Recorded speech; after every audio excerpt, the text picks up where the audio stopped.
Hello friends, आज की इस वीडियो में हम बात करेंगे JK HED lecturer and teaching assistant selections के बारे में। सिलेक्शन किस तरह होती है लेक्चरर कैटेगरी में या टीचिंग असिस्टेंट में, इसके बारे में कुछ नए कैंडिडेट्स पूछ रहे थे। उनको ये सिलेक्शन क्राइटेरिया समझ नहीं आ रहा है, किस तरह सिलेक्शन होती है as a college contractual lecturer या टीचिंग असिस्टेंट पोस्ट्स में। तो वीडियो में आगे बढ़ने से पहले आप सबसे रिक्वेस्ट है, अगर आप पहली बार इस चैनल पे आए हो, अभी तक चैनल को सब्सक्राइब नहीं करा, चैनल को भी सब्सक्राइब कर लीजिए ताकि टाइमली आपको हर एक अपडेट का पता चले।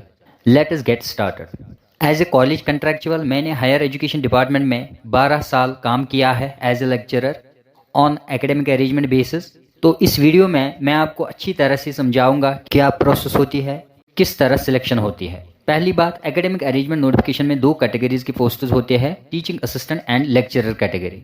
तो जब आप एप्लीकेशन फॉर्म को सबमिट करते हो किसी भी सब्जेक्ट में, तो बाद में एक मेरिट लिस्ट बन जाता है। पहले हम बात करेंगे लेक्चरर पोस्टों की। इसमें कौन से कैंडिडेट्स एलिजिबल है। जिन कैंडिडेटों के पास नेट सेट पीएचडी होता है वो लेक्चरर कैटेगरी में अप्लाई करते हैं। जिन कैंडिडेटों के पास मास्टर्स डिग्री होती है या एमफिल डिग्री होती है तो वो टीचिंग असिस्टेंट पोस्टों के लिए एलिजिबल होते हैं। तो किसी भी सब्जेक्ट में जब फाइनल मेरिट लिस्ट बन जाता है, ये अलग अलग लिस्ट नहीं बनता है, ये एक ही लिस्ट होता है। तो यहाँ आपको ध्यान से समझना है मेरिट किस तरह बनता है। सपोज यहाँ पे हम एक सब्जेक्ट लेंगे, हिस्ट्री सब्जेक्ट। इसमें 20 पोस्ट है, 20 कैंडिडेटों को इस सब्जेक्ट में लेना है, तो 50 कैंडिडेट्स है जिन्होंने इस सब्जेक्ट में अप्लाई किया है। फॉर एग्जांपल पोस्ट 20 है, कैंडिडेट्स 50 है। तो as per the academic qualification 50 कैंडिडेटों का मेरिट बनेगा। किस कैंडिडेट को कितने पॉइंट्स आएंगे as per there qualifications, experience, तो इसी के अकॉर्डिंग उनकी रैंक होती है। अब यहाँ पे एक क्वेश्चन है, अगर 20 पोस्ट है, क्या इसमें 10 पोस्ट लेक्चरर पोस्ट है या 10 पोस्ट टीचिंग असिस्टेंट पोस्ट है? बिल्कुल भी नहीं। एक ही मेरिट लिस्ट बन जाता है हर एक सब्जेक्ट में क्वालिफिकेशन के अकॉर्डिंग। फॉर एग्जांपल एक कैंडिडेट के पास पीएचडी है, नेट सेट है, 10 इयर्स एक्सपीरियंस है, पहले उस कैंडिडेट को लिस्ट में ऐड किया जाएगा। जितने भी कैंडिडेट्स होंगे जिनकी हायर क्वालिफिकेशन होगी तो वो लिस्ट में टॉप पोजीशन पे आते हैं। तो नेट सेट पीएचडी कैंडिडेट्स के बाद जीके एचईडी दिखता है कितने कैंडिडेट्स है जिन्होंने टीचिंग असिस्टेंट अप्लाई किया है, तो उनको भी उसी लिस्ट में ऐड किया जाता है। एक ही लिस्ट बन जाता है हर एक सब्जेक्ट में। इसके बाद ये देखना है पोस्ट्स कितने हैं। तो यहाँ पे हम हिस्ट्री की बात करेंगे। अगर इसमें फॉर एग्जांपल 20 पोस्ट्स है तो first preference NET SET PhD candidates को मिलती है। अगर 50 कैंडिडेटों में से 30 कैंडिडेट्स ऐसे हैं जिनके पास नेट सेट पीएचडी क्वालिफिकेशन है, तो जेके एचईडी क्या करेगा, जो मेरिट में फर्स्ट 20 कैंडिडेट्स होते हैं जिनका मेरिट अच्छा होता है पहले उन्हीं को लिया जाएगा, और जो अदर 30 कैंडिडेट्स है उनका नंबर नहीं आएगा। अगर वो नेट सेट पीएचडी भी होंगी तब भी उनका नंबर नहीं आएगा।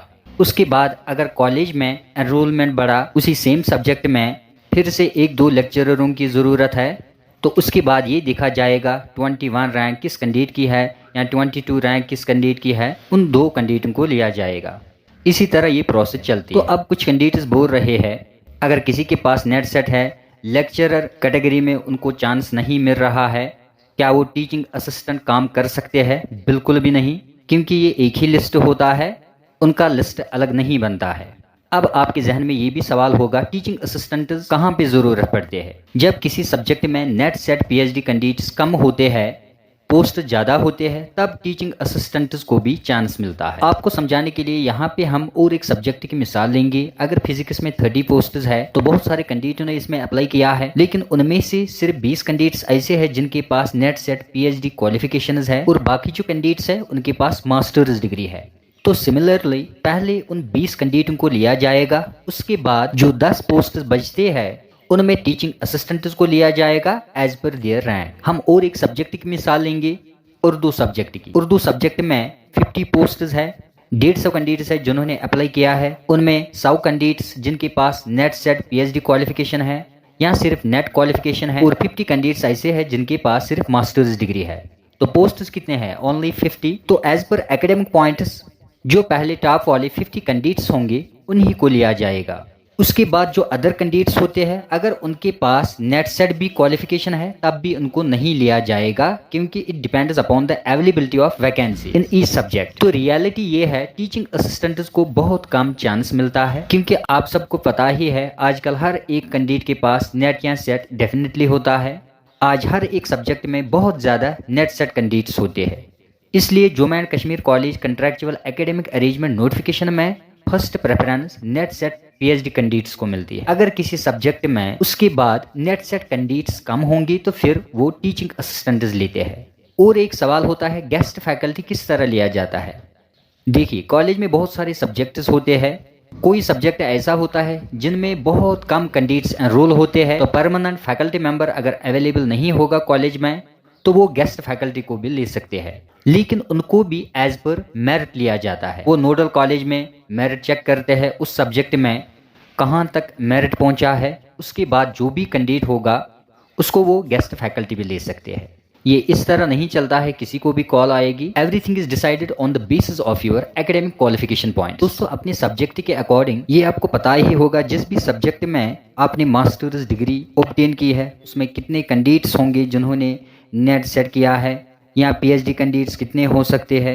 आजकल तो नेट सेट हर एक कैंडिडेट के पास होता है। एनटीए की तरफ से एक साल में 2 बार नेट एग्जाम होता है, तो जेएंडके में हर साल सेट भी होता है। थाउजेंड्स में कैंडिडेट्स निकलते हैं जो नेट भी क्वालिफाई करते हैं या सेट भी क्वालिफाई करते हैं, लेकिन कॉलेज एकेडमिक अरेंजमेंट नोटिफिकेशन में पहले उन्हीं कैंडिडेटों को प्रेफरेंस मिलती है। तो पोस्टों की अगर हम बात करेंगे, इसमें पोस्ट्स भी ज़्यादा नहीं होते हैं।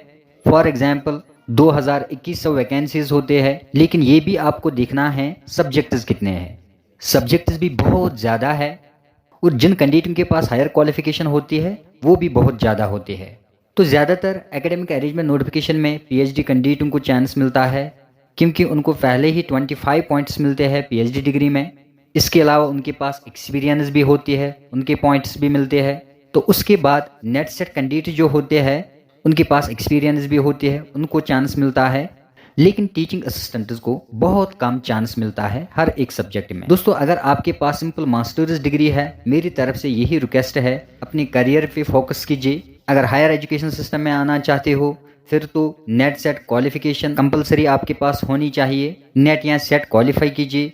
इसके अलावा रिसर्च में आप जा सकते हो, पीएचडी कर सकते हो, या इससे भी अच्छा ये होगा अगर आप किसी कॉम्पिटिटिव एग्जाम के लिए प्रिपरेशन करोगे, लाइक जेके एसएसबी, जेके पीएससी, ये आपके लिए बेहतर है। तो दोस्तों, वीडियो बनाने का मकसद ये है, हर बार कैंडिडेट्स पूछते हैं उनके पास नेट सेट क्वालिफिकेशंस है, अगर लेक्चरर कैटेगरी में सिलेक्शन नहीं हुई क्या उनको टीचिंग असिस्टेंट चांस मिल सकता है।